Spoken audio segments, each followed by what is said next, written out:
Bonjour. L'amour, c'est le plus grand sujet de l'art de tout le temps. Quand je dis l'art, c'est le cinéma, c'est la littérature, le théâtre. Et aujourd'hui, c'est même les sites web avec pour des rencontres comme Mythique et compagnie. Donc, il y en a des millions d'œuvres, des dizaines, voire des centaines de sites qui sont dédiés à l'amour. Et c'est normal. L'amour, c'est un sentiment qui est formidable, qui nous remplit de l'allégresse, qui nous remplit de joie de vivre, de bonheur. Tout le monde rêve d'avoir le grand amour. Tout le monde aime d'être aimé, aime d'aimer quelqu'un, les autres.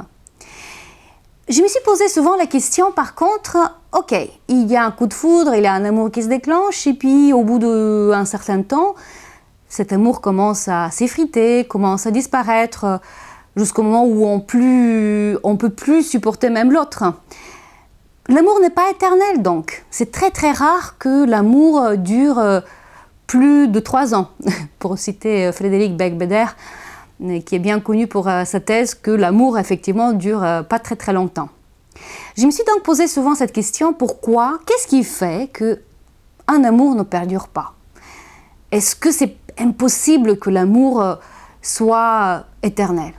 Ou si ce n'est pas éternel, au moins que ça dure plus longtemps, plus de 10 ans, 20 ans, 30 ans. Je suis toujours admirative devant des couples âgés qui sont ensemble depuis 40 ans et qui s'aiment toujours. Je ne sais pas quel est leur secret, je ne les ai pas demandés, mais j'ai cherché pour moi-même. Donc j'ai lu des livres, j'ai regardé, j'ai réfléchi. Et vous connaissez certainement le best-seller de... comment il s'appelait, de Gray, qui est les hommes viennent de Mars et les femmes viennent de Vénus. Donc lui il a sa thèse, effectivement, que les raisons des conflits dans des couples tiennent à la nature intrinsèque des hommes et des femmes, qui sont différents. Puis, peut-être vous connaissez Stephen Covey aussi, qui a écrit beaucoup sur les 7, plus tard, les 8 habitudes des gens qui réussissent dans la vie. Et après, il a dédié un bouquin à part sur les familles qui réussissent dans la vie, sur les familles qui sont performantes, qui perdurent. Très bien, donc il y a certaines réponses à cette question dans les livres, on peut les chercher. Moi, je cherchais par moi-même. Et puis un jour, il y a quelques années, ma fille aînée qui avait à l'époque 22 ans, quand j'ai discuté de ce sujet pour énième fois, elle me dit « Mais maman, mais finalement, l'amour finit quand l'un des deux blesse l'autre. » Et ça m'a fait penser effectivement que ça peut être une raison de la fin de l'amour quand il y a une blessure. On blesse l'autre, ça peut être physiquement, il peut y avoir la violence, mais... il peut avoir plutôt des mots blessants. Les mots, c'est quelque chose qui est terrible. Vous prononcez un mot et il se matérialise dans l'espace tout de suite.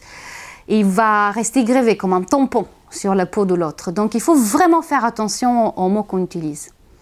Effectivement, ça peut être une des raisons de la fin de l'amour. C'est quand on est blessant vis-à-vis de l'autre. Et puis, j'ai trouvé une autre raison pour moi en lisant un jour un mythe revisité par Oscar Wilde, c'est le mythe de Narcisse. Je vous le raconte très vite parce qu'il est vraiment intéressant. Narcisse aimait bien aller contempler le reflet de sa beauté dans un lac. Et le jour où il était mort, les Oréades, c'est des nymphes des montagnes dans les mythologies grecques, sont allées voir le lac. Ils l'ont vu rempli de larmes amères. « Pourquoi pleures-tu » demandèrent donc les Oréades au lac. Et le lac répondit « Pour Narcisse. »« Ah oui, nous comprenons, c'est pas surprenant, dirent les Oréades. Nous l'aimions aussi beaucoup et étions tout le temps à sa poursuite dans les bois. »« Ah bon, il était beau donc, Narcisse » demanda le lac. « Mais oui, bien sûr qu'il était beau. Qui mieux que toi pouvait le savoir, puisqu'il était si souvent sur tes berges. » Là, le lac resta silencieux pour un petit moment, et puis il dit « Oui, je pleure pour Narcisse, mais j'ai jamais remarqué qu'il était beau. Je pleure pour Narcisse parce que j'aimais bien contempler dans ses yeux ma propre beauté. » Donc, c'est intéressant parce que, en fait, nous aimons les autres ou l'autre personne avec qui nous sommes parce qu'elle nous renvoie une image positive de nous. Si l'autre nous magnifie d'une certaine manière, si nous nous sentons plus beaux, plus belles, plus intelligents, plus intelligentes dans les yeux de la personne avec laquelle nous sommes, mais nous l'aimons cette personne, elle nous valorise, elle nous met sur une espèce de piédestal, elle nous aime, elle nous magnifie. Donc, c'est pour cela que nous aimons cette personne. Et c'est pour cela que l'amour peut durer, dans ce cas-là, plus longtemps. Donc, finalement, j'ai fait une petite liste de 7 ingrédients. Je les appelle magiques parce que c'est pas très souvent qu'il y a cette combinaison des 7 dans la vie. Les 7 ingrédients magiques de l'amour éternel. Donc, le premier ingrédient, c'est ouvrir son cœur. On n'aime pas avec sa tête. C'est vraiment avec le cœur. Ouvrir grand son cœur. Le deuxième, c'est effectivement ne jamais blesser l'autre personne. Ni verbalement, ni physiquement, ni même dans ses pensées. Le troisième, c'est effectivement le mythe de Narcisse. Être toujours positif. Renvoyer une image positive à l'autre personne. La valoriser en permanence.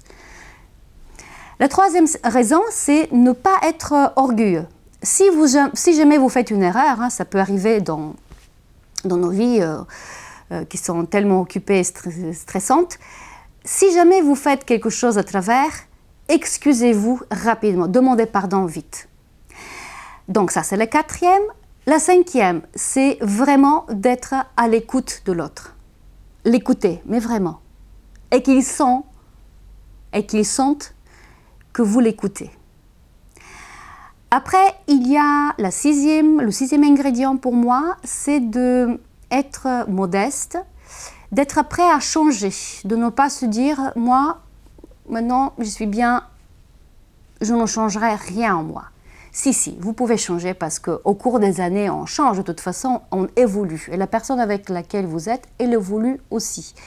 Soyez prêts, je pense, être prêt d'évoluer, de changer, c'est important.